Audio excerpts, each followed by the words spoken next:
எழுத்தாணி பிடிக்கும் உன் கரத்தை இப்போதே துண்டிக்கிறேன் பார். வல்லவரே நிறுத்துங்கள், நிறுத்துங்கள்.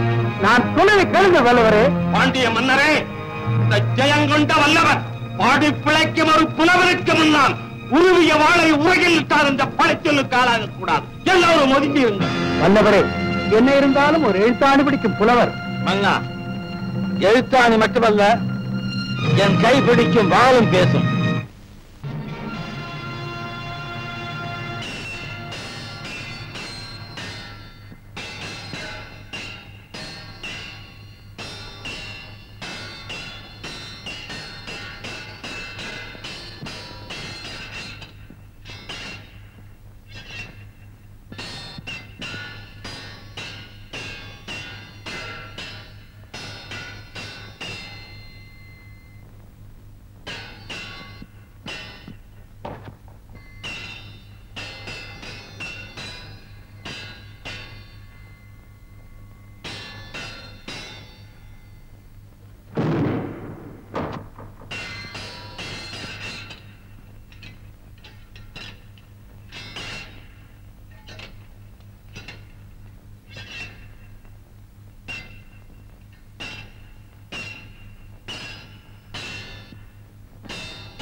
வாய் வீச்சு தான் தெரியும், வாழ் வீச்சு தெரியாதுன்னு சொன்னானே பரதேசி பையன். இப்ப வாங்குறா பாரு எப்படி அடி.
செய்து விடாதீர்கள், அவரை விட்டு விடுங்கள்.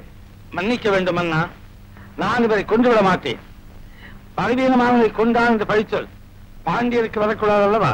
புலவரே, உமது பெருமிதமான வீரத்தை நான் பாராட்டுகிறேன், நான் பாராட்டுகிறேன், உம்மை பாராட்டுகிறேன்.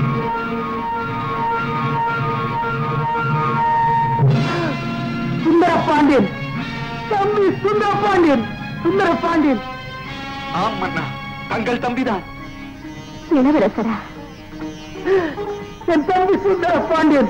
சுந்தர பாண்டியன், என் தம்பி சுந்தர பாண்டியன்.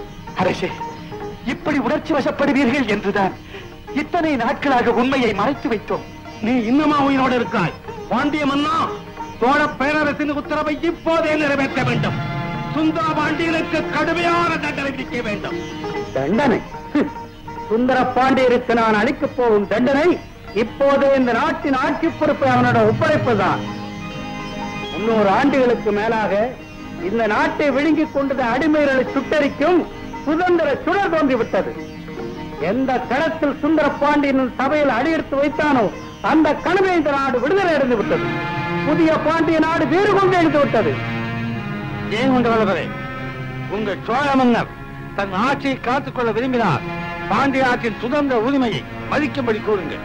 இல்லையே உங்கள் சோழ மன்னரின் ஆட்சி தகர்த்தெறியப்படும். எச்சரிக்கை.